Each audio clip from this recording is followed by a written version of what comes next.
What's up, you guys? It's Graham here. So breaking news, it has just been reported that Trump has officially confirmed the trade deal with China. And as it turns out, this is just the very beginning. That's right, in what's now being called a total reset, these trade talks are about to have a major impact on pretty much everything, from the stock market to the price of everyday items to even the health of our entire economy. So with brand new details just being released, we absolutely have to talk about exactly what just happened and what was said, what this means for you, and how you could use this information to potentially make yourself or save yourself a lot of money. Especially now that Trump said that it's a good time to buy stocks. Although before we start, if you appreciate the breaking news videos like this, where I literally forego sleep just to get this video out to you as soon as possible, it would mean the world to me if you hit the like button or subscribe if you haven't done that already. It seriously helps out the entire channel, and I will do my best to read and reply to as many of your comments as I can. Plus, here's a picture of a kitten. So thanks so much, and also a big thank you to Surfshark VPN for sponsoring this video, but more on that later. Alright, so in terms of a trade agreement with China, and really the rest of the world, we should start here, the trade deficit. See, for those unaware, we export $143 billion worth of our goods to China that they buy from us, but we import $438 billion worth of goods from China that we buy from them, leading to a trade imbalance that the Trump administration wants to put an end to, or at least negotiate so that US products are a lot more competitive. And this is where things get very interesting. Since the 1980s, the United States has begun losing a significant portion of its manufacturing to overseas factories. During the 1990s, policies were put in place to encourage countries to work together around the world. And over time, the United States simply became less competitive and more expensive to manufacture everyday items. Like, to put this into context, 70% of our oil imports come from Mexico and Canada. Mexico's also supplied us with 60% of our agriculture. And even though tariff revenue's always been in place to some degree, over the last 100 years, it's not been enough to make a meaningful difference in terms of government spending. Like, take a look at China. Even though there has been a trade deficit since, well, pretty much the very beginning, this imbalance saw a sharp spike higher during the 2020 pandemic when China became the largest exporter for medical equipment. And this is where the situation seems to go wrong. Today, China is responsible for 1/3 of all manufactured products in the world. They have significant infrastructure for battery production, and they occupy nearly every hotspot for mining raw materials. This means that the average Chinese battery pack was more than 30% cheaper than those made in Europe and 20% cheaper than in the United States. This is also said to extend throughout other products, including vitamins, pharmaceutical raw ingredients, household appliances, and personal items, where China accounted for around 75% of the export market. Even with tariffs going into effect in 2018, for China, it made no material difference for their companies whatsoever. So in response to this, we enter the phase of Trump tariffs. This was created as a way to level the playing field between countries, encourage more domestic manufacturing here in the United States, bring back demand for US-made products, and of course increase government revenue. Initially, this started with Trump proposing a 20% tariff on Chinese imports back in March. In response to that, China implemented an additional 15% tariff back in the United States across a variety of food products. This of course resulted in Trump retaliating with a 54% tariff back on China, which resulted in China escalating to an 84% tariff back on the United States, and that is the point where everything completely fell apart. On April 9th, Trump announced a 90-day tariff pause across all countries, with the exception of China because they didn't negotiate. So instead, the United States increased China's tariff to 104%. China refused to back down. Tariffs were increased to 145%, and the stock market went into a panic, until it became clear that it was possible to work out an agreement sooner than expected, and that's what's beginning to happen. For example, a few days ago, there was a trade deal announced with the UK, which capped British cars at a 10% tariff on the first 100,000 imports, planes are exempt, taxes on steel and aluminum will be removed, and beef along with agricultural products will be free to trade between countries. Of course, critics of this say that most tariffs still remain in place, so no actual progress is being made. And one CEO went on record as saying that a lot of this deal is smoke and mirrors. What we heard is just noise for most UK imports. It doesn't affect the majority of products. But others argue that it's just a template. It shows that there is room to negotiate, even if it's incomplete.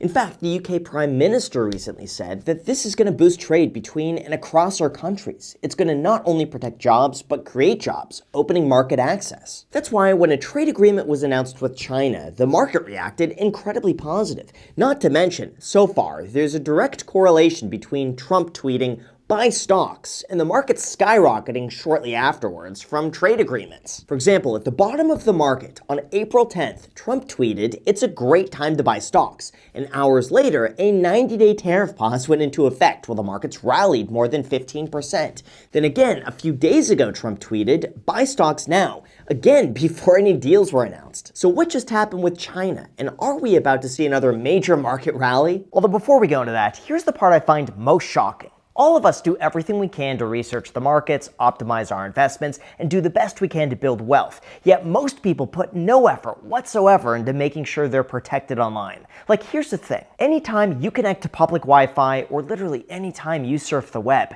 your service provider could see which websites you visit, track your location, and potentially even intercept your data and sensitive information if it isn't encrypted. At the end of the day, your data is just as valuable as your investments, and that's why I protect it with today's sponsor, Surfshark VPN. For those unaware, Surfshark VPN works by encrypting your online data to help secure your personal information, mask your IP address, and prevent hackers from identifying your city, country, and download history. Or basically, a VPN could swap the real location of your device with a new one, giving you the ability to virtually travel anywhere around the globe. This means if you're out of the country, you could swap your location back home so that everything works normally. Or if you're into watching Netflix, there are plenty of shows that are only available in select locations. This makes it easy to pick a destination and enjoy watching new content. On top of that, Surfshark's clean web feature also blocks ads, trackers, malware, and phishing attempts, giving you the ability to browse the web safely. Plus, they don't track, store, or monitor what you do online, so you could rest assured that your activity is private. The way I see it, there's no reason not to use a VPN anytime you're online, so if you want to protect yourself,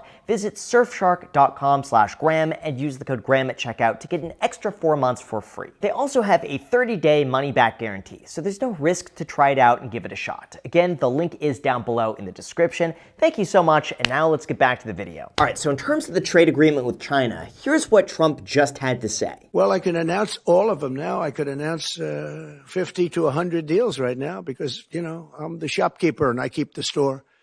And, I know what countries are looking for and I know what we're looking for, and I can just set those terms and they can go shopping or they don't have to go shopping because everybody wants to shop here. Now, before we go into the exact details of the new agreement, in terms of the impact that China's tariffs have on the United States, here's something to keep in mind. According to the Market Sentiment blog, China makes up about 7% of the total annual revenue in S&P 500 companies. This means that US companies made $1.2 trillion selling to Chinese consumers, which is 4 times higher than the deficit of goods between China and the USA. This is why if the United States were to completely cut itself off from China, our companies would greatly suffer, not even including the cost of paying more for everyday items that we manufacture over there for a lot less. On top of that, nearly 14% of everything we buy comes from China. They're our second largest trading partner, even above Canada, and they've increased the annual purchasing power of the average US household by $1,500 between 2000 and 2007. This is why it makes sense that a trade agreement would be announced sooner than later, in a way that hopefully benefits everybody. And in terms of the deal that was just announced,